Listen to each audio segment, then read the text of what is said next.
Hi, welcome to Tush home cooking. இன்றைக்கி நம்ம பார்க்க போகிறது ரொம்பவே டேஸ்டியான அதே நேரம் சத்தான ஒரு சிக்கன் சூப். அதுக்குள்ளே வெஜிடபிள்ஸும் போட்டு chicken and vegetable soup with tossed bread. பாப்பா எப்படி செய்கிறதுன்னு. இந்த சூப்புக்கு தேவையான வெஜிடபிள்ஸ் எல்லாத்தையும் சின்ன சின்ன பீசஸாக வெட்டி வச்சுக்கிறணும். சிக்கனையும் கழுவி சின்னதாக எடுத்துக்கிறணும். ப்ரெஷர் குக்கர் ஒன்று எடுத்து அதுக்குள்ளே சின்னதாக வெட்டி வச்சுருக்கிற போஞ்சியை சேர்த்துக்கிறணும். அதோட இந்த ஷேப்பில் வெட்டி வச்சுருக்கிற கேரட்டையும் சேர்த்துக்கிட்டு இந்த அளவில் வெட்டி வச்சுருக்கிற உருளைக்கிழங்கையும் சேர்த்துக்கிறணும். அதுக்கப்புறம் இஞ்சி 2 துண்டு, வெள்ளைப்பூடு 3 பல்லையும் எடுத்து நல்லா நச்சு இதோட சேர்த்துக்கிறணும். அதுக்கப்புறம் பச்சை மிளகாய் 2 எடுத்து அதையும் கீறி விட்டுட்டு அதுக்குள்ளேயே சேர்த்துக்கிறணும். அதுக்கப்புறம் நம்ம கழுவி வச்சுருக்கிற சிக்கன் பீசஸையும் அதுக்குள்ளே இருக்கிற கொஞ்சம் முள் துண்டுகளையும் சேர்த்துக்கிறணும். அதோட கோவாவை பெருசாக வெட்டி இந்த வெஜிடபிள்ஸோடைய அதையும் சேர்த்துக்கிறணும். இப்போ எல்லாத்தையும் நல்லா சேர்த்துட்டு அதுக்குள்ளே தேவையான அளவு தண்ணி விட்டுக்கிறணும். முதல்ல நம்ம ப்ரெஷர் குக்கரில் வைக்கிறதுனால கொஞ்சமாக தண்ணி விட்டுக்கிறதுக்கு பிறகு சேர்த்துக்கிறணும். அதுக்கப்புறம் தேவையான அளவு உப்புத்தூளும் மிளகும் போட்டு நம்ம ப்ரெஷர் குக்கரை மூடி வேக வைக்க போகிறோம். ப்ரெஷர் குக்கர் வேகிற நேரத்தில் இந்த நேரம் நான் லீக்ஸை சேர்க்கல, அதை கடைசியாக சேர்த்துக்கிறணும். அதுக்கப்புறம் இதுக்கு தேவையான முட்டையை இந்த மாதிரி மஞ்சக்கருவை வேறையாக எடுத்து வெள்ளைக்கருவை மட்டும்தான் நம்ம இந்த சூப்புக்கு சேர்க்க போகிறோம். அந்த மாதிரி 2 முட்டை எடுத்து நான் வச்சுருக்கிறேன்.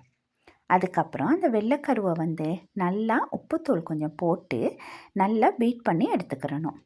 அதை நம்ம பிறகு சூப்புக்கு சேர்த்துக்கிறணும். அதே நேரம் அதுக்கு தேவையான சூப் கியூப் ஒரு துண்டும், அதோடு சேர்த்து தக்காளி கொஞ்சமும், கருவேப்பிள்ளையும் ஒரு பெரிய வெங்காயத்தை எடுத்து சின்னதாக வெட்டி அதையும் எடுத்து வச்சுக்கிறணும். அதுக்கப்புறம் கார்ன்ஃப்ளவர் 2 டேபிள் ஸ்பூன் எடுத்து அதுக்கு தேவையான அளவு தண்ணி ஊற்றி இந்த மாதிரி நல்லா கரைச்சி எடுத்து வச்சுக்கிறணும். நல்லா அந்த லிக்விடாக கரைச்சி எடுத்துக்கிறணும். இப்போ இது இவ்வளவும் நமக்கு சுப்புக்குள்ளே திருப்பி சேர்க்குறதுக்கு தேவையான பொருட்கள். இப்போ இந்த நேரம் ஆகிற நேரம் நம்ம வெளியே பார்த்தோம்னு சொன்னால் ப்ரெஷர் குக்கரில் ஒரு விசில் வந்துருச்சு. ஒரு விசில் கொஞ்சம் நேரம் ப்ரெஷர் போக வரைக்கும் ஆற விட்டுட்டு எடுத்து இப்படி திறந்து பார்த்தா நம்ம போட்ட வெஜிடபிள்ஸ் எல்லாமே நல்லா வெந்து அளவாக வந்திருக்கும். அதுக்கப்புறம் அதுக்கு தேவையான அளவு தண்ணியை ஊற்றிட்டு நம்ம இன்னும் கொஞ்சம் நேரம் சுட வைக்கணும். அந்த நேரம் உப்பு பார்த்துக்கிறணும். உப்பு பத்தலைன்னு சொன்னால் நம்ம அதுக்கு இன்னும் கொஞ்சம் உப்பு சேர்த்து கொஞ்சமாக கொதிக்க விடணும். அதுக்கப்புறம் நம்ம வெட்டி வச்சுருக்கிற லீக்ஸ் துண்டுகளையும் சேர்த்துக்கிறணும். ஏன்னா லீக்ஸை முதலையே ப்ரெஷர் குக்கர் உள்ளுக்கு போட்டிருந்தோம்னா ரொம்ப குழஞ்சி போயிடும். அதனால் இந்த அளவில் இருந்தால் நல்லாயிருக்கும். கொஞ்சமாக கொதித்து வார நேரம் சூப் கியூபை அதுக்குள்ளே சேர்த்துக்கிறணும். அதோட சின்ன சீரகம் கொஞ்சத்தை எடுத்து அதை நல்லா கையால் நசிச்சு விடணும். அதுக்கப்புறம் நம்ம எடுத்து வச்சுருக்கிற முட்டையோட வெள்ளைக்கருவையும் இதுக்குள்ளே நம்ம ஊற்றி இருக்கிற மாதிரி கொஞ்சம் கொஞ்சமாக ஊற்றி கொஞ்சமாக கிளறி விடணும். அந்த நேரம் அந்த முட்டை இந்த பாருங்கள் இந்த மாதிரி சின்ன சின்ன பீசஸாக வந்தால் ரொம்பவே டேஸ்டியாகவும் இருக்கும். நம்மளோட சூப்பு ரொம்ப அழகாகவும் இருக்கும். இப்போ அதையும் போட்டுட்டு கொஞ்சம் நேரம் அப்படியே சூட்டில் லோ ஃப்ளேம்லேயே வச்சு கொஞ்சம் நேரம் சுட விடணும். இப்போ பாருங்கள் கொதித்து வார நேரம் நம்ம கரைச்சி வச்சுருக்கிற கார்ன்ஃப்ளவர் மிக்சரை அதுக்குள்ளே சேர்த்துக்கிறணும். கார்ன்ஃப்ளவர் போட்டால் நம்மளோட சூப்போட திக்னஸ் கொஞ்சம் கூடி வரும். அப்போ தான் சூப்போட கன்சிஸ்டன்சி வரும். அதுக்கப்புறம் அதுக்குள்ளே வெட்டி வச்சுருக்கிற தக்காளி, வெங்காயம், கருவேப்பிலையை சேர்த்து இன்னும் கொஞ்சம் நேரம் சுட வச்சிட்டோம்னா சரி. இப்போது நம்மளோட சூப் ரெடி ஆயிடுச்சு. இப்போ பானை டோஸ்ட் பண்ணுறதுக்குள்ளே வேலையை பார்ப்போம். இந்த மாதிரி பட்டரை ஒரு டிஷ்ஷுக்கு போட்டு நான் மைக்ரோவேவில் தான் வைக்கிறேன். ஒரு 1.5 நிமிஷத்துக்கு அதை வச்சு மைக்ரோவேவ் பண்ணி எடுத்தோன்னு சொன்னால் நம்மளுக்கு பட்டர் மெல்ட் ஆகி வந்துடும். அதுக்கப்புறம் நான் அதுக்குள்ளே கார்லிக் பவுடர் சேர்த்துக்கிறேன். கார்லிக் பவுடர் கொஞ்சத்தை போட்டு நல்லா அந்த பட்டரோடு கலந்து விடணும். அதுக்கப்புறம் அதை எடுத்து நம்ம டோஸ்ட் பண்ண போகிற பான் துண்டுகளுக்கு அந்த கார்லிக் பட்டர் மிக்சரை பூசிட்டு நம்ம மெதுவாக டோஸ்ட் பண்ணி எடுக்கணும்.